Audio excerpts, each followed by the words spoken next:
पुरुषोत्तमम्। वंदे पुरुषोत्तमम्। विधाता के सुंदर संसार में पुरुष और नारी दो अनवद्य सृष्टि है। चाहे पुरुष हो या नारी, हमारे पास अपनी प्रवृत्ति है। काम, क्रोध, लोभ, मोह, मद, माश्चर्य जैसे षढ़ रिपुआं भी है, और इनमें से सबसे आदिम और प्रबल जो रिपु है वही है काम। ठाकुर बोले हैं, नारी की शुद्धता के ऊपर जाति की शुद्धता निर्भर करती है। नारी जाति की भी जननी है, और स्खलित नारी चरित्र से व्यर्थ जाति की पैदा होती है। तो अपनी शुद्धता को बजाय रखने के लिए परम ब्रह्म श्री श्री ठाकुर क्या विधान दिए हैं, नारी नीति किताब से कुछ चयन किए हैं और आज उसके बारे में आलोचना रखेंगे। तो सबसे पहले आलोचना रखते हैं लज्जा और संकोच। कहा जाता है कि लज्जा नारी के गहना होता है, लेकिन ये लज्जा और संकोच जहाँ पुरुष के मोह को आमंत्रित करती है। तो शीर्षक है लज्जा और संकोच। लज्जा जहाँ पुरुष के मोह को आमंत्रित करती है वह लज्जा नहीं है, दुर्बलता या दिखावटी भोलापन है। नारी की लज्जा यदि पुरुष को सश्रद्ध, अवनत और सेवाउन्मुख कर दे वही लज्जा है। नारी के अलंकार और भूल कर भी लज्जा के नाम पर दुर्बलता को मत बुलाओ। ये वाणी संख्या 19 से लिया गया है। बहुत समय से देखा जाता है कि अनेक दुर्वर्चित कामलोलु पुरुष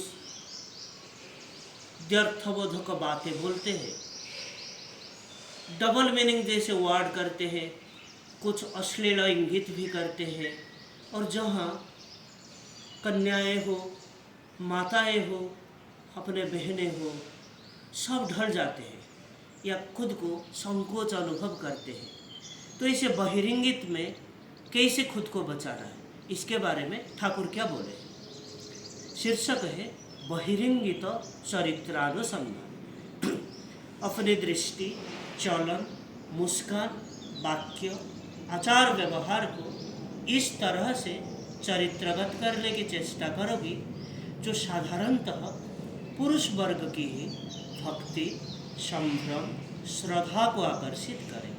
इसीलिए जब भी देखो कोई पुरुष तुम्हारी ओर कामलोलु पर इशारा कर रहा है, तभी अपने चरित्र को छानबीन कर देखो, त्रुटि कहाँ है और ऐसा क्यों हो रहा है। यद्यपि दुर्वर्चित पुरुष ऐसा ही करते हैं, किंतु तुम्हारे प्रति भय और संभ्रम ही इसका उत्तम प्रतिषेधक है। ये घटना वाणी संख्या 26 से लिया गया है। तो अपने लिए जो भय और संभ्रम, इसका उत्तम प्रतिषेधक है। फिर अगली आलोचना रखेंगे उत्सव भ्रमणादि में पुरुष साहचर्य। हम चाहे सत्संग हो या अपने कोई जीवन के, व्यक्तिगत जीवन के कोई या प्रोफेशनल लाइफ के कोई इवेंट हो, तो हम तो उत्सव भ्रमणादि में जाते हैं, पार्टी में जाते हैं, कहीं उत्सव होता है जाता है, कहीं महोत्सव होता है जाते हैं। तो वहाँ हम लोगों को किस तरह सावधानता अवलंबन करना है ताकि अमर्यादा हमें कलंकित ना करे, इसके बारे में ठाकुर क्या बोले हैं। शीर्षक है उत्सव भ्रमणादि में पुरुष साहचर्य। पिता या पितृस्थानीय गुरुजन उपयुक्त छोटे या बड़े भाई के साथ खेलकूद, गीतवाद्य, उत्सव भ्रमण करना ही श्रेय है, और इनमें कुमारियों के लिए विपदाओं की संभावना कम ही रहती है।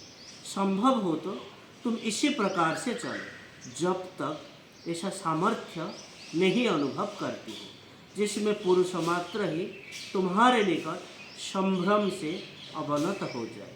ये घटना ये वाणी संख्या 25 से लिया गया है। और बहुत समय इसे देखा जाता है, एक तो गुप्त पुरुषाकांक्षा पुरुष के संसर्ग, पुरुष के साथ मिलना, उसके साथ घुलना मिलना, बातें करना, ये सब अच्छा लगता है। तो इस क्षेत्र में ठाकुर के क्या विधान है और अपने शुद्धता के बजाय रखने के लिए हमें किस सावधानता अवलंबन करना है। तो शीर्षक है गुप्त पुरुषाकांक्षा। जब भी देखोगे पुरुष संस्रव तुम्हें अच्छा लग रहा है, अज्ञात भाव से कैसे पुरुष के बीच जाकर गपशप में प्रवृत्त हो रहे हो, समझोगे पुरुषाकांक्षा ज्ञात भाव से हो या अज्ञात भाव से तुम्हारे अंदर सर उठा रही है। यद्यपि स्त्री पुरुष दोनों का ही प्रकृतिगत एक झोंक होता है एक दूसरे के संसर्ग में आना, फिर भी दूर रहोगे, अपने को संभालोगे, अन्यथा अमर्यादा तुम्हें कलंकित करने में बाज नहीं आएगी। ये घटना वाणी संख्या 27 से लिया गया है। फिर अंतिम आलोचना करेंगे छद्मवेशी मातृभाव।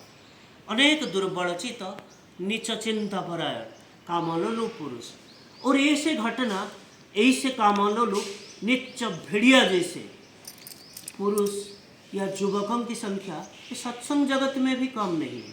क्योंकि हम तो दीक्षा लिए हैं, लेकिन ठाकुर के विधान मान के क्या खुद को, अपने प्रवृत्ति को, अपने षढ़ रिपु को हम नियंत्रित कर पाए हैं।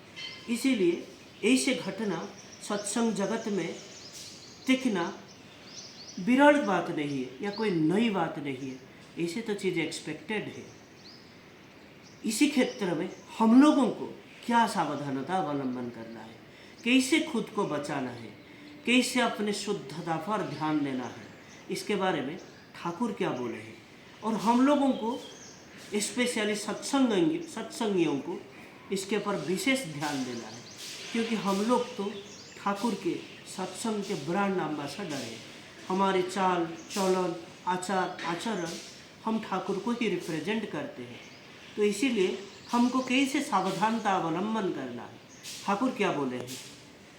शीर्षक है छद्मवेशी मातृभाव। अनेक दुर्बलचित नीच चिंतापरायण पुरुष, विशेषतः ऐसे युवकगण अपने कामलोलुपता को भ्रातृत्व या संतानत्व का मुखौटा पहनाकर माँ, मौसी, भाई, बहन इत्यादि संबोधन करते हुए नारियों के निकट पहुंचकर हाव भाव आदर प्यार से उन्हें बस में लाकर स्तनपान, चुंबन, लिपट कर धरने इत्यादि के माध्यम से अपने नीच काम प्रवृत्ति को चरितार्थ कर लेते हैं। जो उनकी मौसी है, बहन या गर्भधारिणी है, उनके साथ वैसा बिल्कुल नहीं करते।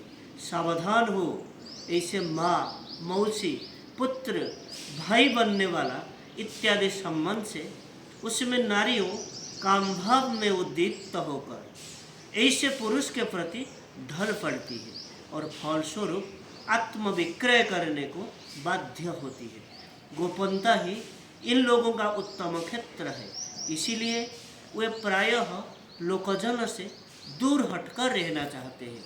लोगों के निकट यह प्रमाणित करते हैं कि वे खूब साधु और आदर्श चरित्र के हैं। पारिपार्श्विक की आंखों से बचने के लिए दोनों एक दूसरे का प्रचार करते हैं, किंतु वस्तुतः उनके चरित्र में वैसी कुछ अच्छाई दिख नहीं जाती। जो भी पहले से ही सावधान हो जाओ, और यदि भूल वशतः कुछ दूर अग्रसर हुई हो तो ऐसे लक्षण के देखते ही दूर हट जाओ। मन को संयत करो, पददलित कर, उपयुक्त शिक्षा देकर उसे विदा करो। समझ लो भेड़ियाँ भी उनसे अधिक चरित्रवान है। ये वाणी संख्या 49। आज के लिए इतना ही। वंदे पुरुषोत्तमम्। वन्दे पुरुषोत्तमं। जय